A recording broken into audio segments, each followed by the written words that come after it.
जी उसे जो है उन्होंने राष्ट्रपति से नोटिफिकेशन करा के बैकडोर से आर्टिकल 35A डाला। जी जी तो जब क्या देश के संविधान ने राष्ट्रपति को ये ताकत दी है कि बिना पार्लियामेंट के अनुमोदन के कोई आर्टिकल वो पैदा कर दें? तो ऐसी ताकत हमारे संविधान में, राष्ट्रपति में निहित नहीं है। नहीं है, नहीं। और भाई साहब, सबसे बड़ी बात यह है कि नेहरू जी तो चुने हुए प्रधानमंत्री ही नहीं थे, वो तो महात्मा गांधी ने उनको बिठा दिया था। जो भी बने थे, एक मिनट के लिए मान लें कि उन्हें भी तो संविधान से बंधे हुए थे वो। हाँ उन्होंने संविधान का खुल्लम खुल्ला उल्लंघन किया। बिल्कुल। जब बताइए, भारत को सुरक्षा परिषद में सीट मिल रही थी तो हाँ, अपने लेवल पे उन्होंने पत्र लिख के उसे कैसे मना किया? उन्होंने ये तथ्य अपने कैबिनेट में, काउंसिल ऑफ मिनिस्टर में क्यों नहीं रखा? सबसे छुपाया। तो ये चीजें, इनकी जब तक हम भर्त्सना नहीं करेंगे।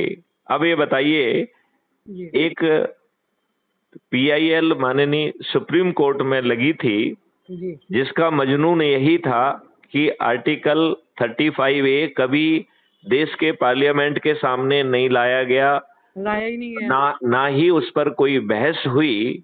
जी जी तो जो है, वो कोई भी व्यक्ति जो है प्रेसिडेंट पर दबाव बनाकर यदि नोटिफिकेशन जारी भी कर लेता है तो भी वो नोटिफिकेशन संवैधानिक व्यवस्था के अनुसार शून्य है।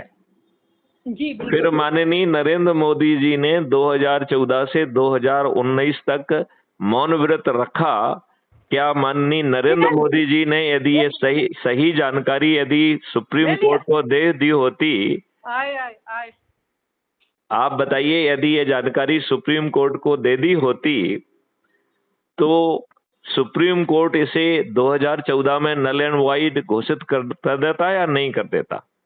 बिल्कुल जानकारी होती तो बिल्कुल मतलब जो है। तो क्या आपको नहीं लगता है कि 2014 से 2019 तक केंद्रीय सरकार के द्वारा जवाब ना देने के लिए माननीय नरेंद्र मोदी जी की भर्त्सना की जाना चाहिए? हाँ बिल्कुल होनी चाहिए। तो अब आप लोग जो है, अपना ग्रुप आपका बन चुका है, उसमें अपने लोगों को जोड़िए। रविवार को जो है ना, रोटेशन के आधार पर एक जगह इकट्ठे होइए, अच्छे भारत का संकल्प लीजिए, उसका वीडियो बनाकर मुझे भेजिए और अपने ग्रुप में अपनी ही जो है ना उसकी लिंक डालकर, आपने क्राइम फ्री भारत ऐप को डाउनलोड करके उसके सदस्य बन गई हैं क्या आप?